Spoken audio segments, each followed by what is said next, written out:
الحمد لله وكفى وسلام على عباده الذين اصطفى خصوصا على سيد ولد آدم وخاتم الأنبياء وعلى آله المجتبى وعلى كمل أتباعه من الصديقين والصالحين والشهداء. أما بعد فأعوذ بالله من الشيطان الرجيم. بسم الله الرحمن الرحيم.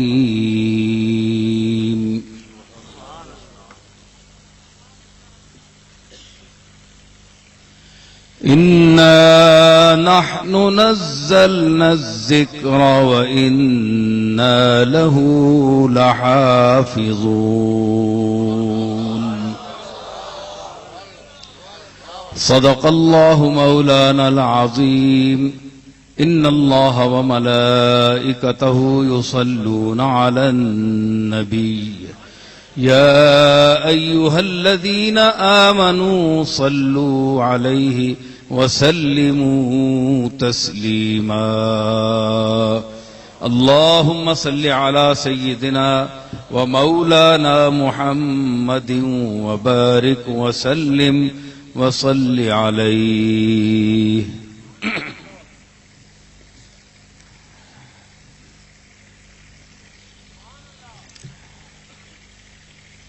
علماء گرامی قدر،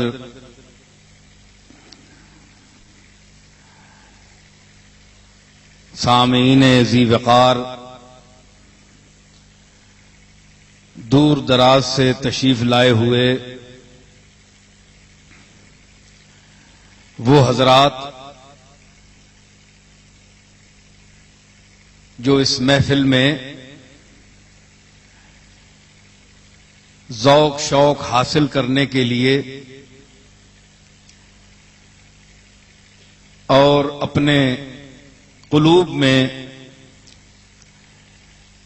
محبت کی شمع روشن کرنے کے لیے تشریف لائے ہیں.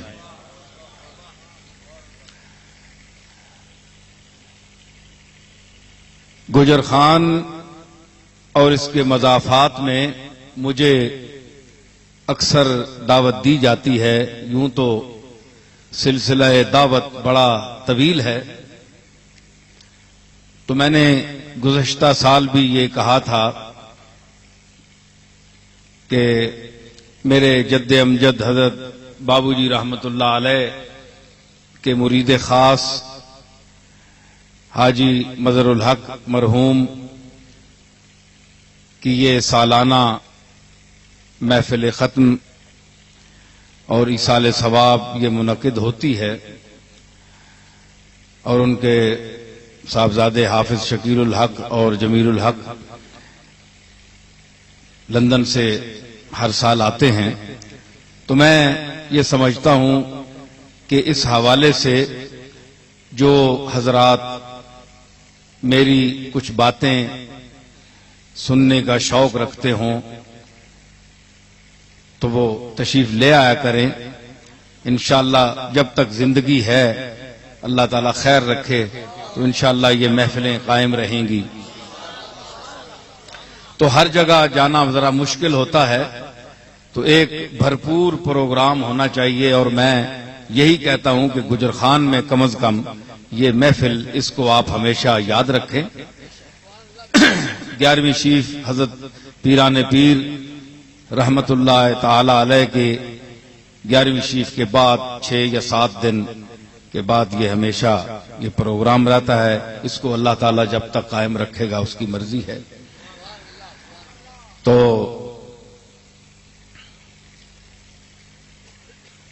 آپ بھی حیران ہوں گے کہ ہر جگہ، بلکہ ہاں ہمارے ہاں بھی گولڑا شریف میں بھی آراس کی محفلوں میں خطاب پہلے ہوتا ہے اور قوالی بعد ہوتی ہے. ہر جگہ یہی معمول ہوتا ہے. لیکن یہ عجیب دنیا ہے کہ الٹی ہی چال چلتے ہیں آوارگان عشق، الٹی ہی چال چلتے ہیں آوارگان عشق، آنکھوں کو بند کرتے ہیں دیدار کے لیے۔ تو اب میں یہ تو نہیں کہہ سکتا، ماشاءاللہ یہ پاک پتن شریف کے قوال تھے، اپنے انداز میں انہوں نے نعت شریف اور جناب امام عالی مقام کی بارگاہ میں اور حضرت پیران پیر کی بارگاہ میں میرا ہدیہ عقیدت پیش کیا، تو وہ ایک الگ رنگ تھا اور یہ ایک الگ دنیا ہے۔ اب سازوں کے بعد صرف آواز کیا کام کرے؟ دیکھنا ساز تو بچ چکے ہیں، تو ساز میں سر ہوتا ہے، اور سر جب گر کے ساتھ ہو، سر اور گر، تو لطف پھر پیدا ہوتا ہے۔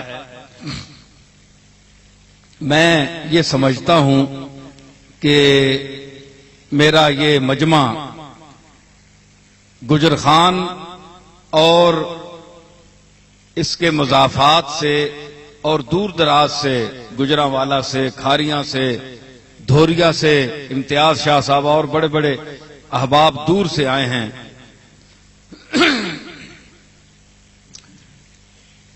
تو بڑا بیدار مغز یہ ماحول ہے۔ علماء سٹیج پر تشریف فرما ہیں۔ اب میں یہ کہوں کہ گفتگو میں میں رنگ بھروں گا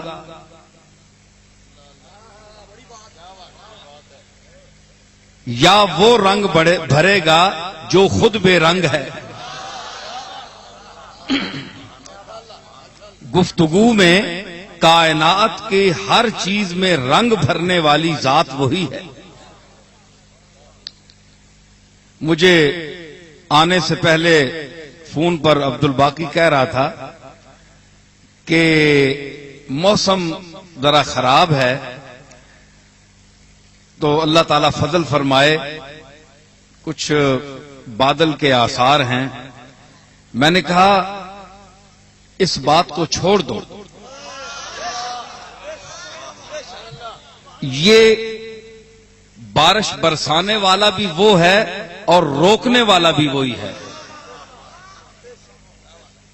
اگر اس کو دو چار لفظ بھی میرے منظور ہوئے کہ لوگ میری بات سنیں تو وہ کبھی نہیں برسائے گا، اور اگر دوران بیان برس پڑا تو اس کی رحمت سمجھو کہ میری باتیں اور آپ کی سماعتیں وہاں قبول ہو رہی ہیں اور اللہ تعالیٰ اپنی رحمت کا نزول فرما رہا ہے۔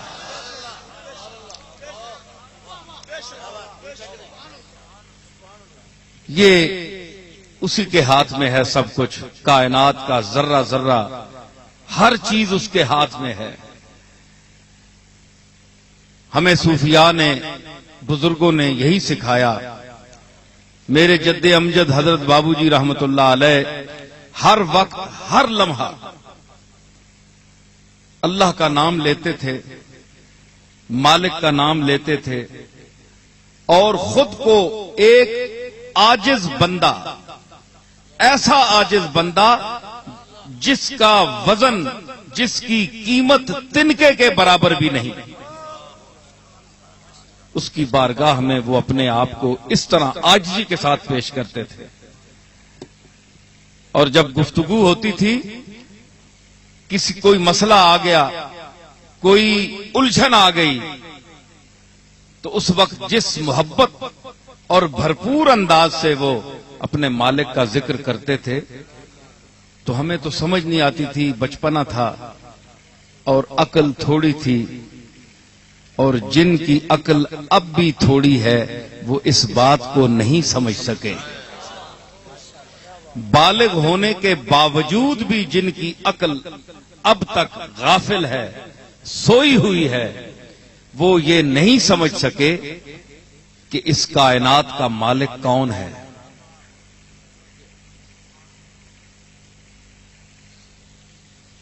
سنتے ہیں علماء سے، لوگوں سے سنتے ہیں، اللہ کا نام بھی لیتے ہیں، لیکن جس طرح اللہ نے اپنے مقبول لوگوں کے دل میں اپنا گھر کیا ہے، وہ چہرہ ہمیں نظر نہیں آتا۔ نماز بھی لوگ پڑھتے ہیں، وظائف بھی پڑھتے ہیں، روزہ بھی رکھتے ہیں، حج بھی کرتے ہیں، سب کچھ کرتے ہیں، لیکن مالک کے ساتھ کسی کا تعلق بھی ہے، یہ دیکھنے کی بات ہے۔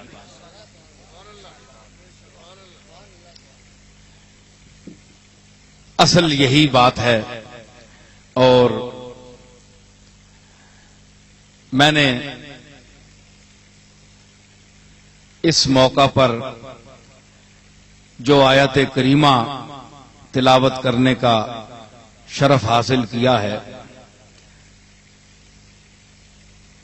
اس کا تعلق اس آخری کتاب سے ہے جو اللہ نے اپنے آخری نبی معظم پر نازل فرمائی۔ ارشاد ہوا انا نحن نزلنا الذکر وانا لہ لحافظون، یقیناً ہم نے، دیکھیے یہ تاکیدی لفظ ہے، تحقیقی بھی ہے، انا، اور پھر تاکید مزید نحنو، انا میں حالانکہ نحنو کا مفہوم ہے ہم، انا کا معنی بھی یقیناً ہم، تو پھر اللہ نے دوبارہ نحنو استعمال فرمایا، انا نحنو، یقیناً ہم نے ہی نزلنا الذکر، اس ذکر کو نازل کیا، وَإِنَّا لَهُ لَحَافِظُونَ، اور ہم ہی اس کے محافظ ہیں۔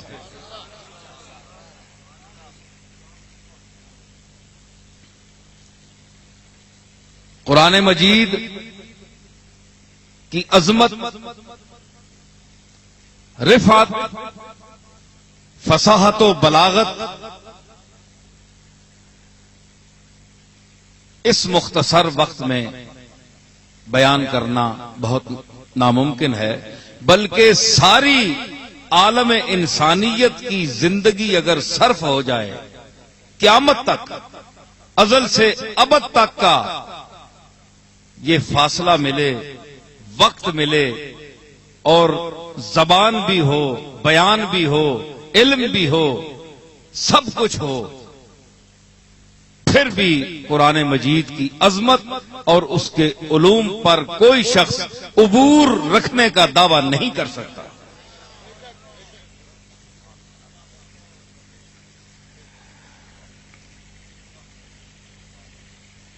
میں دیکھ رہا ہوں میرے سامعین بڑے غور سے میری بات سن رہے ہیں،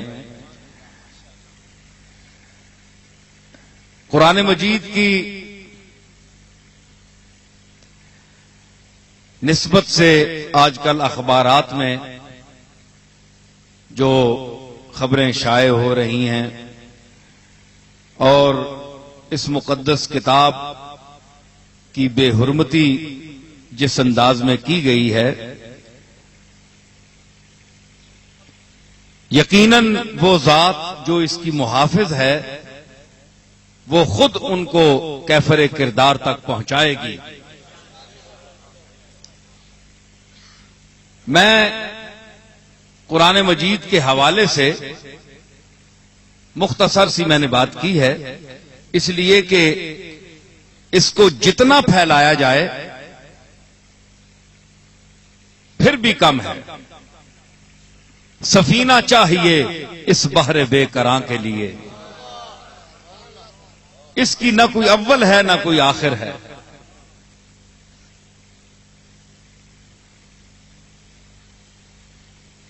تو میں ان لوگوں کو ذرا متوجہ کرنا چاہتا ہوں کہ قرآن کی عظمت کو آپ نے اپنی عقل کے مطابق سمجھا، ہر شخص نے سمجھا.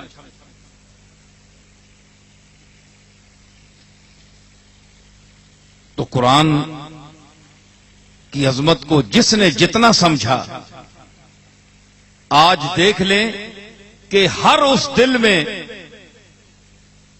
بے حرمتی کی خبر سن کر وہ تڑپ موجود ہے کہ اگر کوئی ان پڑھ بھی ہے،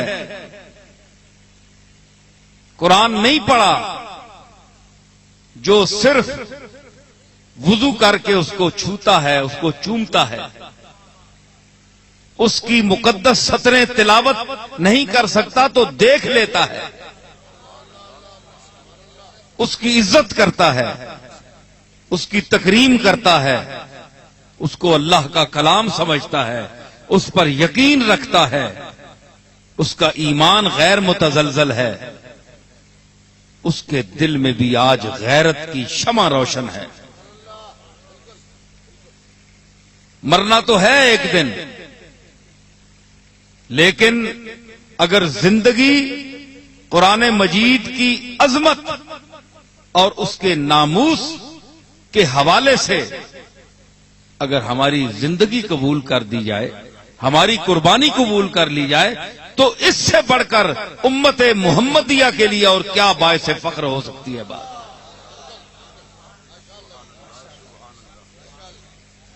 دیکھیں، میں بات چلاؤں گا، آپ ذوق سے سنیں تاکہ مجھے یہ پتہ چلے کہ میرے سامعین باذوق ہیں، کیونکہ قرآن سراپا ذوق ہے. حضور علیہ الصلوۃ والسلام کا ارشاد مبارک ہے کہ قرآن مجید درد اور دکھ کے لہجے میں اترا ہے. بڑی مضبوط حدیث ہے، درد کے ساتھ اللہ نے اس کو اتارا ہے، اس کو درد کے ساتھ پڑھو. میں نے ایک کتابچہ لکھا ہے قرآن مجید کی آداب تلاوت، اس میں میں نے حدیث کا ذکر کیا ہے پورا اس پر. تو درد کے ساتھ پڑھو، ایک ایک لفظ. پتہ ہے فصحائے عرب کتنے نکچڑے تھے، کسی کو خاطر میں نہیں لاتے تھے، فصاحت و بلاغت پر انہیں ناز تھا.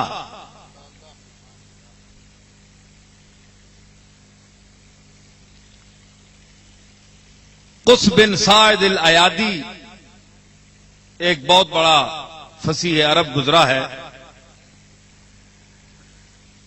حضور علیہ الصلوۃ والسلام، یہ بخاری شریف میں حدیث ہے اور احادیث میں بھی کتابوں میں ذکر ہے. تو حضور فرماتے ہیں کہ میں چھوٹا سا تھا، نوجوان، آپ کی عمر یہی 12-13 سال ہوگی اتنی تقریباً. مجھے فرماتے ہیں کہ مجھے آج تک یاد ہے کہ ایک سرخ داڑھی والا بابا اونٹنی پہ سوار ہو کر آیا تو اوکاز جو وہاں کا بازار تھا عرب کا مشہور،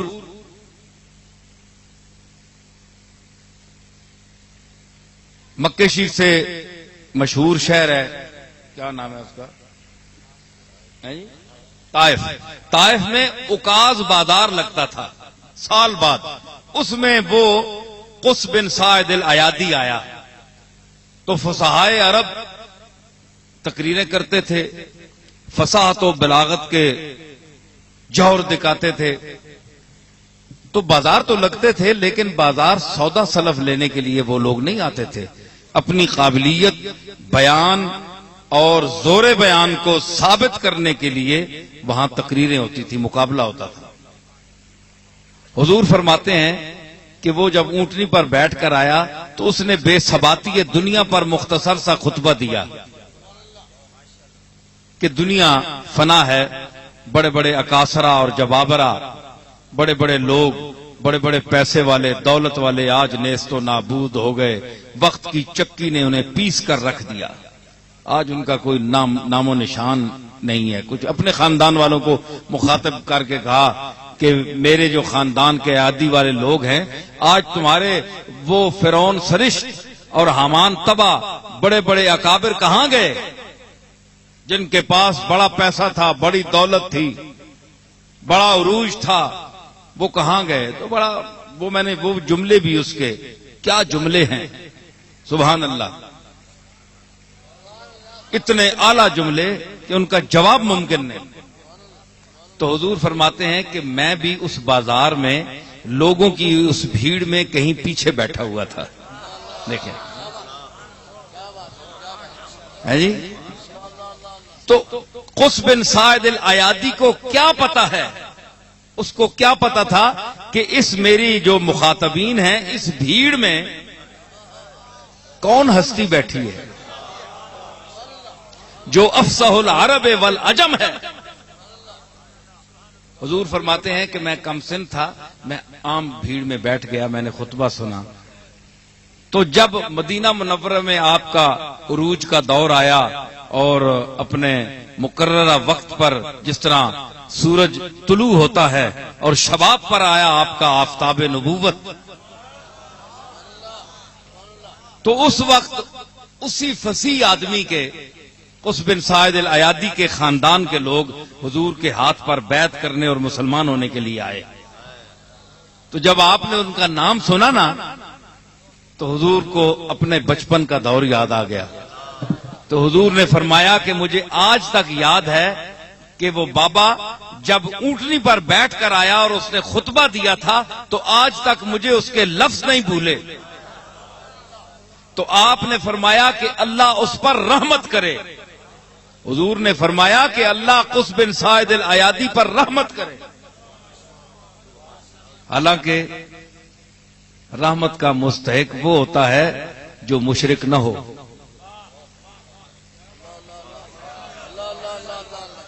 آپ سمجھتے ہیں؟ ذرا بڑا توجہ فرمائیں گے تو بات چلے گی۔ رحمت کا مستحق وہ ہوتا ہے جو مشرک نہ ہو، جو موحد ہو، جو اللہ کو وحدہ لا شریک مانتا ہو، ذات و صفات میں اس کا کوئی ثانی اور کوئی ہمتا نہ مانتا ہو۔ تو میں ان لوگوں سے پوچھتا ہوں، ابھی تو سرکار نے جس زمانے میں دیکھا تھا وہ بچپن کا دور تھا،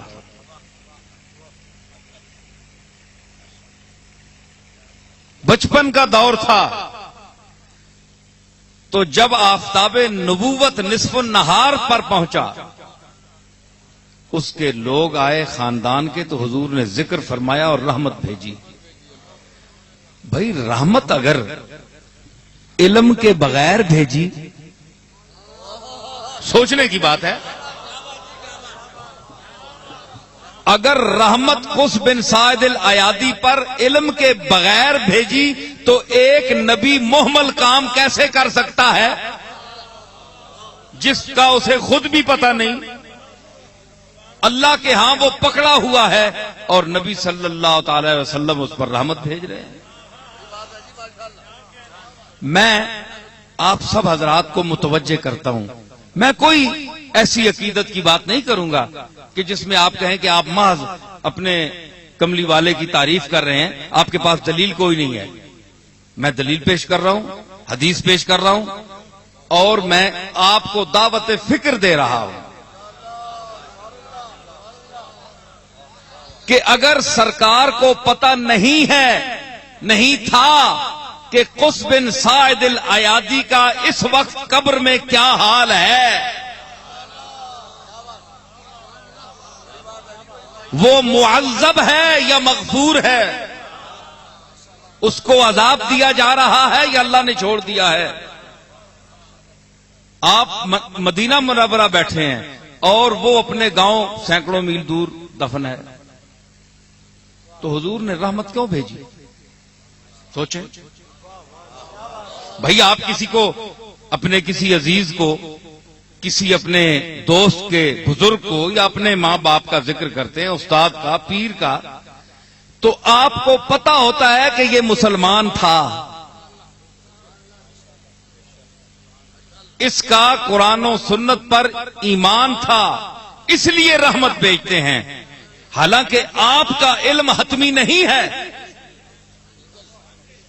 اس کے باوجود کہ یہ سب مسلمان ہیں، بحمداللہ میں بھی مسلمان ہوں، آپ سب مسلمان ہیں، لیکن ہمارا ایمان حتمی نہیں ہے۔ کیوں؟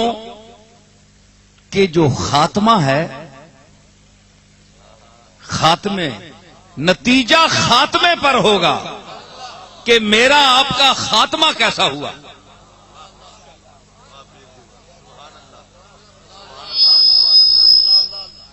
سمجھ رہے ہیں بات؟ کہ میرا اور آپ کا، اسپیکر ٹھیک کریں جی، آواز صحیح کریں، کہ میرا اور آپ کا خاتمہ کیسے ہوا۔ میں ایک بات کہتا چلوں، آواز ٹھیک نہیں ہے، بند ہو گیا، کہ میرا اور آپ کا خاتمہ کیسے ہوا۔ میں آؤں گا، آپ کہیں گے میں نے قرآن مجید، یہ کوئی ضروری نہیں ہوتا کہ تبرکن بھی قرآن مجید پڑھا جاتا ہے، کہ آپ نے ایک آیت پڑھ دی اسی پہ بولتے چلے جائیں، تو یہ ضروری نہیں ہوتا۔ بہت سے مضامین ہوتے ہیں قرآن میں مجید میں بھی، تو لاکھوں مضمون ہے نا، دیکھیں نا، یہ ورائٹی مضمون کی قرآن مجید میں بھی تو ہے۔ اب اللہ سے آپ کہیں جناب کہ ایک ہی مضمون بیان کرتے آپ،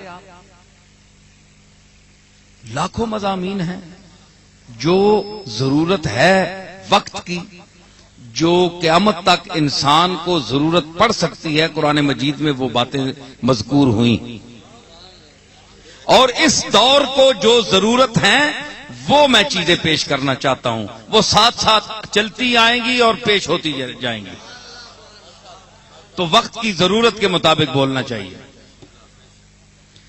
تو لوگ کہتے ہیں کہ جناب ان کو پتہ نہیں ہے، بھائی پتہ نہیں ہے تو رحمت کیوں بھیجی؟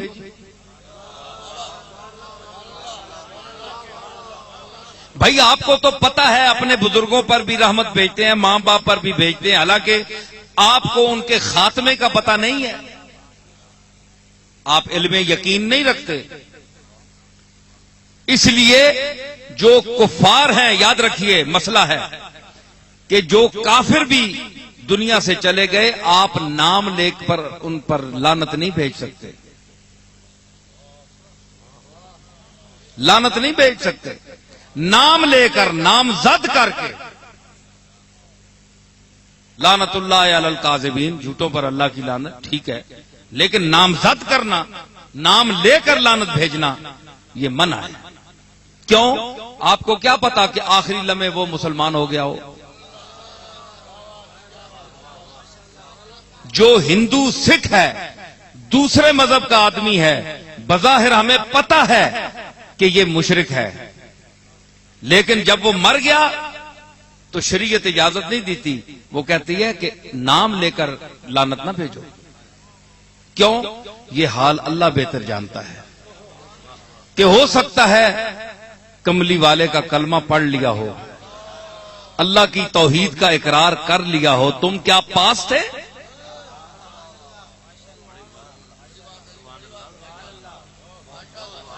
ٹھیک ہے نا؟ تو دیکھیں، شریعت کے اس قانون نے، اس بات نے غیر مسلموں کے دل میں اللہ اور رسول کی کتنی عظمت بڑھا دی،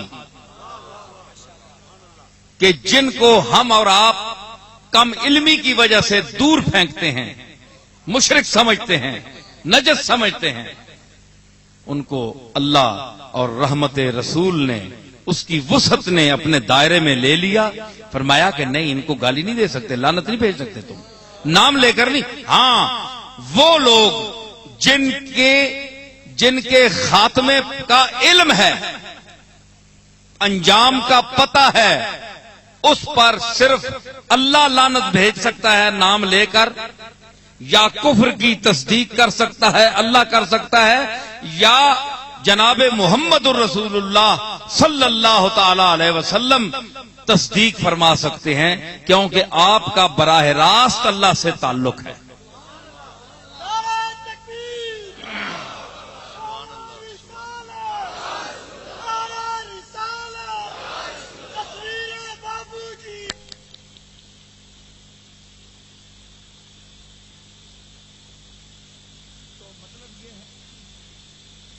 جن کو حتمی طور پر پتا ہو، تبت یدا ابی لہب وتب ما اغنی عنہ مالہ وما کسب سیصلی نارا ذات لہب وامرأتہ حمالۃ الحطب فی جیدہا حبل من مسد۔ دیکھا اللہ نے مور لگا دی کہ یہ جہنمی ہے، کملی والے کا منکر چاچا انکار کیا، اللہ نے مور لگا دی کہ یہ جہنمی ہے۔ اب نام لے کر آپ لعنت بھیج سکتے ہیں۔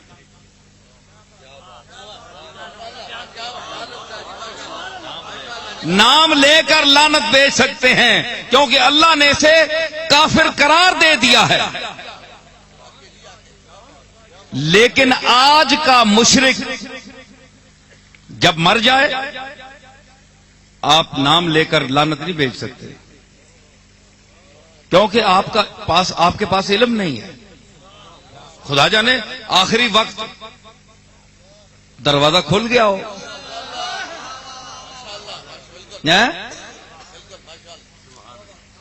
گر کافرو گبرو بت پرستی بازا۔ عمر خیام نے ایک ربائی کہی تھی کہ اس کی رحمت بلاتی ہے بندے کو کہ بازا بازا ہرانچ ہستی بازا، واپس آ جا واپس آ جا، جو کچھ تو جس حال میں ہے اس سے واپس آ جا، اچھے ماحول میں آ جا۔ بازا بازا ہرانچ ہستی بازا، گر کافرو گبرو بت پرستی بازا۔ اگر کافر ہے، گبر ہے، بت پرست ہے، واپس آ۔ این درگہ ماں درگہ نومیدی نیست۔ یہ ہماری بارگاہ ہے، یہ نومیدی کی درگاہ نہیں ہے۔ این درگہ ماں درگہ نومیدی نیست۔ مصرع سنیے چوتھا، 100 بار اگر توبہ شکستی بادا۔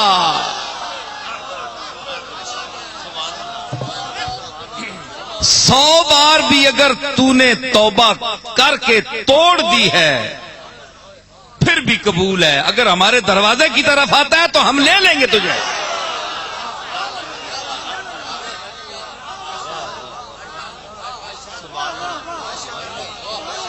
یہ نومیدی کا دروازہ نہیں ہے۔ ہم نے کہا ہے کہ ہم رب العالمین ہیں۔ کیا عالمین میں وہ لوگ نہیں ہیں جو مجھے نہیں مانتے؟ جو مجھے نہیں مانتے، میرے اور میرے رسول کا اقرار نہیں کرتے، قرآن پر ایمان نہیں رکھتے، ان کو رزق نہیں دیتا میں؟ کبھی میں نے دروازہ رزق ان پر بند کیا ہے؟ نہیں کیا۔ اس لیے میں رب العالمین ہوں۔ میں نے کہا ہے الحمد للہ رب العالمین، تمام حمد الف لام استغراق کا ہے، کائنات کی تمام حمدیں تعریفیں جو شخص جہاں کرے گا، جس رنگ میں کرے گا، جس وقت کرے گا، جس وطن میں کرے گا، جس زمین پر کرے گا، جس لمحے میں کرے گا، جس انداز میں کرے گا، جس آواز میں کرے گا،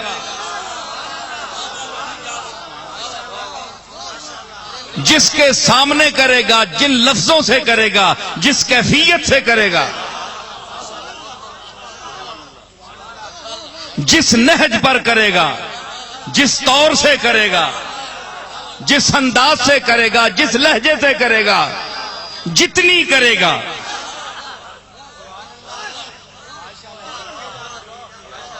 وہ سب میری تعریفیں ہوں گی، وہ سب میری تعریفیں ہوں گی، کیونکہ میں کائنات کا، پوری کائنات کا رب ہوں، پالنے والا ہوں۔ رب کے دو معنی ہیں، مالک اور پالنے والا۔ مالک بھی ہوں اور پالتا ہوں، دے رہا ہوں۔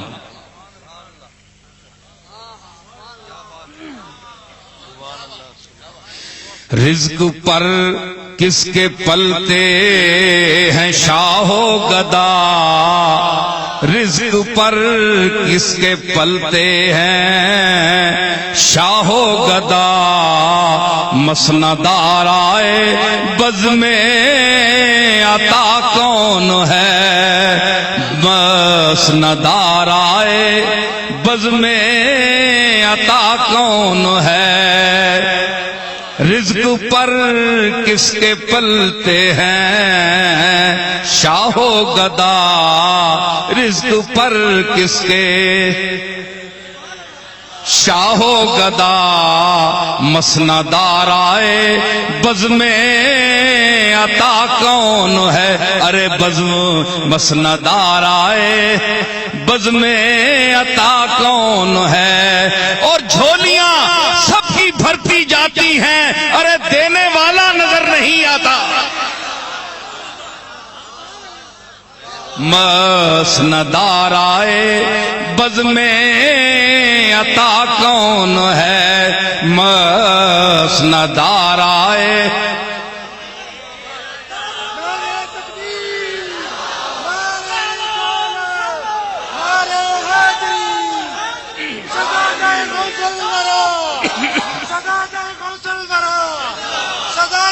کون سنتا ہے فریاد مظلوم کی، کس کے ہاتھوں میں کنجی ہے مقسوم کی، کون سنتا ہے فریاد مظلوم کی، کس کے ہاتھوں میں کنجی ہے مقسوم کی، رزق پر کس کے پلتے ہیں شاہ و گدا، رزق پر کس کے پلتے ہیں شاہ و گدا، مسندار آئے بز میں عطا کون ہے، ارے بز مسندار آئے،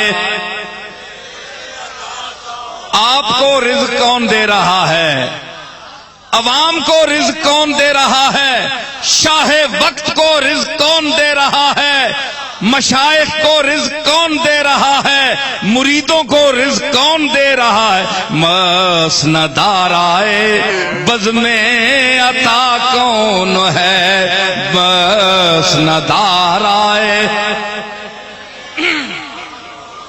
اور کس سے مانگیں کہاں جائیں، کس سے کہیں، ارے کس سے مانگیں کہاں جائیں، کس سے کہیں، اور دنیا میں حاجت روا کون ہے، اور دنیا میں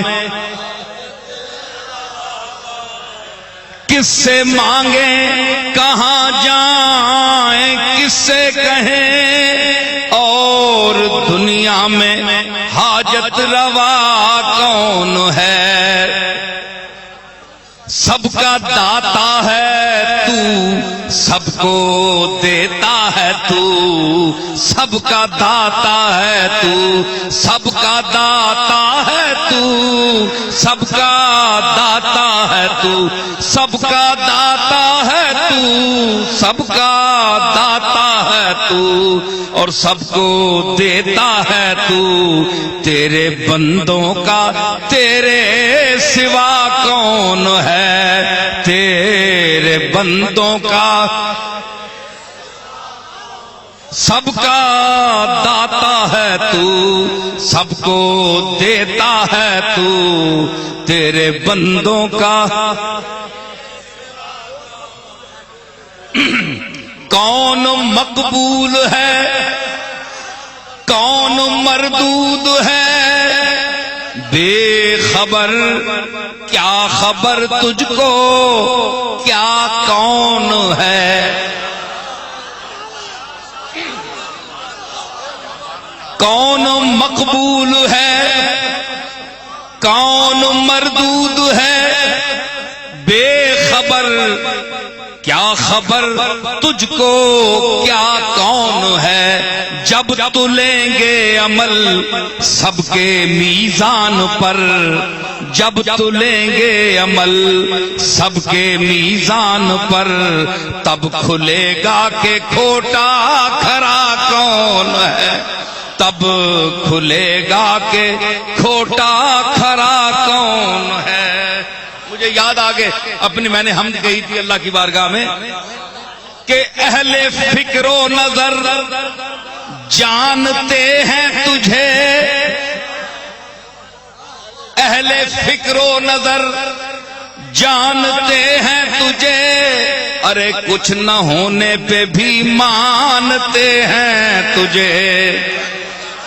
اہل فکر و نظر جانتے ہیں تجھے. کچھ نہ ہونے پہ بھی مانتے ہیں تجھے. اے نصیر اس کو تو فضل باری سمجھ. اے نصیر اس کو تو فضل باری سمجھ. ورنہ تیری طرف دیکھتا کون ہے. اے نصیر اس کو تو فضل باری سمجھ. ورنہ تیری طرف دیکھتا کون.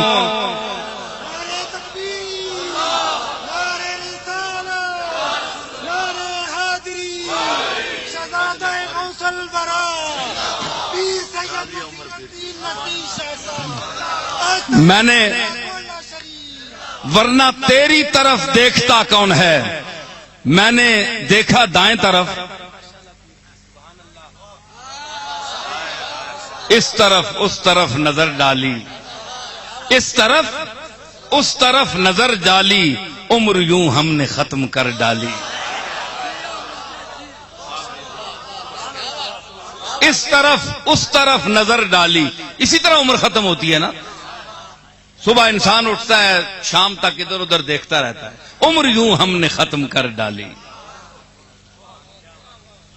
پتے پتے میں اس کو دیکھ لیا. شعر یاد آ گیا.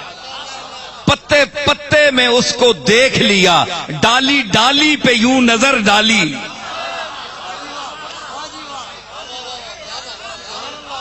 پتے پتے میں اس کو دیکھ لیا. ڈالی ڈالی پہ یوں نظر ڈالی.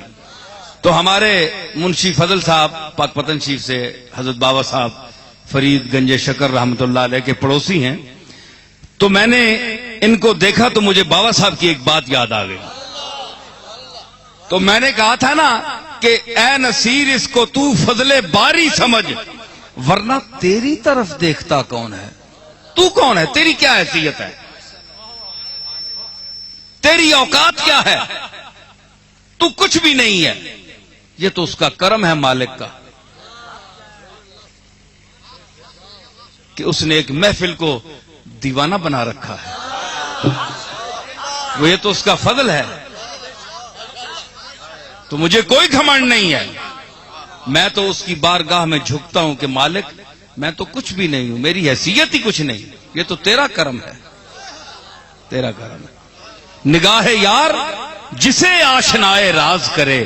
وہ اپنی خوبی قسمت پہ کیوں نہ ناز کرے.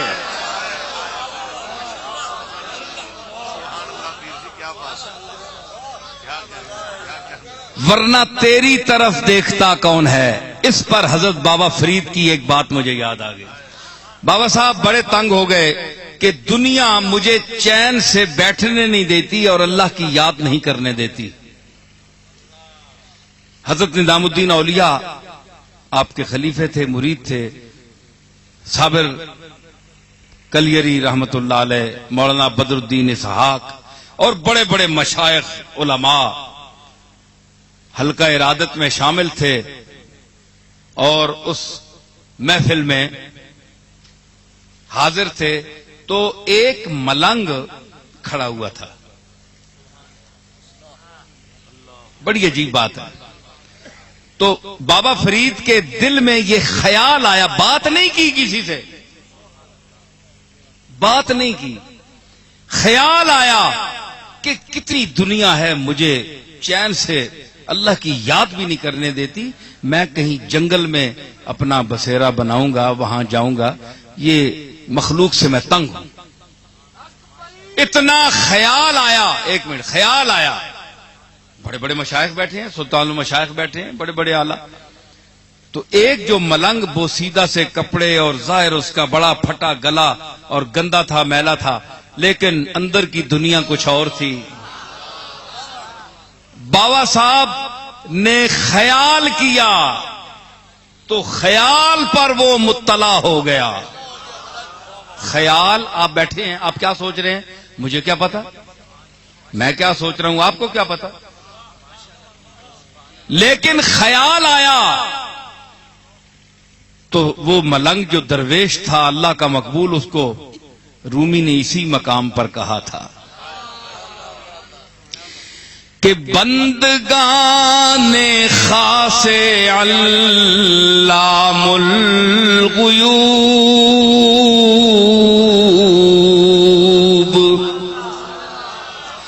بندگان خاص علام الغیوب،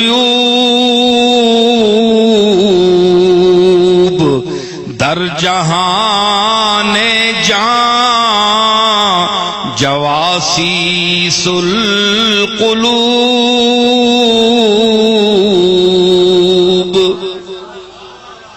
علام الغیوب کے غیب کو بہت جاننے والے کے جو خاص بندے ہوتے ہیں، غیب کے جاننے والے یعنی اللہ تعالی کے جو خاص بندے ہوتے ہیں، وہ جان کی دنیا میں، جان نظر نہیں آتی نا، جسم تو نظر آتا ہے، جان نظر نہیں آتی، وہ جان کے اندر چلے جاتے ہیں، در جہان جان، معنویت کے دنیا میں ہر چیز کا ایک ظاہر ہوتا ہے، ایک باطن ہوتا ہے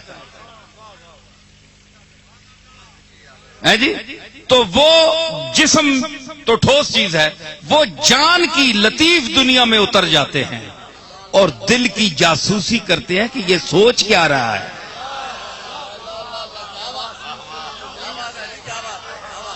در جہان جان جواسیس القلوب،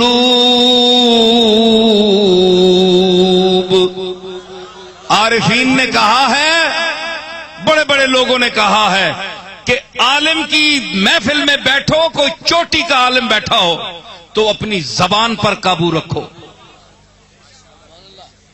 منہ سے غلط لفظ نکلا اور اس نے پکڑا، اس لیے جو چوٹی کا اہل علم ہو اس کے سامنے کوشش کرو کہ زیادہ نہ بولو، جو بولو یقین کے ساتھ بولو، ورنہ زبان بند رکھو، اور اللہ کے مقبول کے سامنے بیٹھو جو جان کی دنیا میں گھومتے ہیں۔ جس طرح مچھلی پانی کے درمیان میں نہ تیرتی، یہ کبھی ٹی وی دیکھیں نا، آپ تو نہیں دیکھا تو ٹی وی میں کبھی دیکھیں، یہ جب سمندر کا وہ سفر بتاتے ہیں نا مچھلیوں کا، تو ہم پانی سے گھبراتے ہیں، لیکن مچھلی وہ اوپر تو آتی نہیں، وہ در جہان جان جو اندر کی دنیا ہے، اندر کی دنیا ہے، اس میں جواسیس القلوب، کبھی ادھر گئی، کبھی ادھر گئی، کبھی ادھر نکل گئی، کبھی ادھر نکل گئی، دل سے نکل گیا کہ جگر سے نکل گیا، تیرے نگاہ یار کدھر سے نکل گیا۔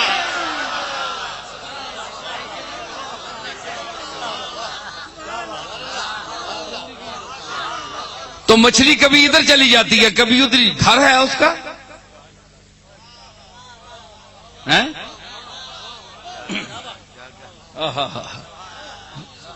بڑا بڑا کھلا رہا ہے مینڈا بھی، میں اب جو بول رہا ہوں باتیں، کبھی کہاں سے صوفی سر اٹھاتا ہے کہ میرا شعر ہے۔ مفتی صاحب میں کیا کروں گا؟ مرزا بے دل نے آواز دی کہ سمندر کی بات کی ہے تو اب میرا شعر بھی پڑھو۔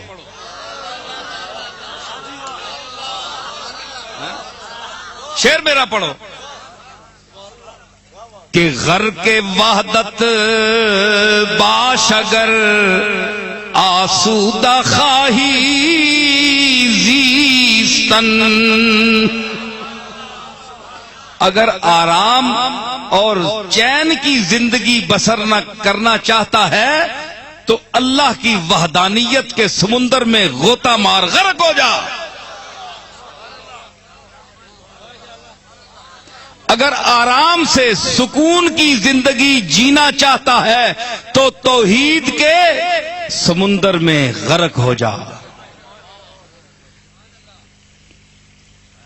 غر کے وحدت باش اگر آسودہ خواہی زیستن، غر کے وحدت باش اگر آسودہ خواہی زیستن۔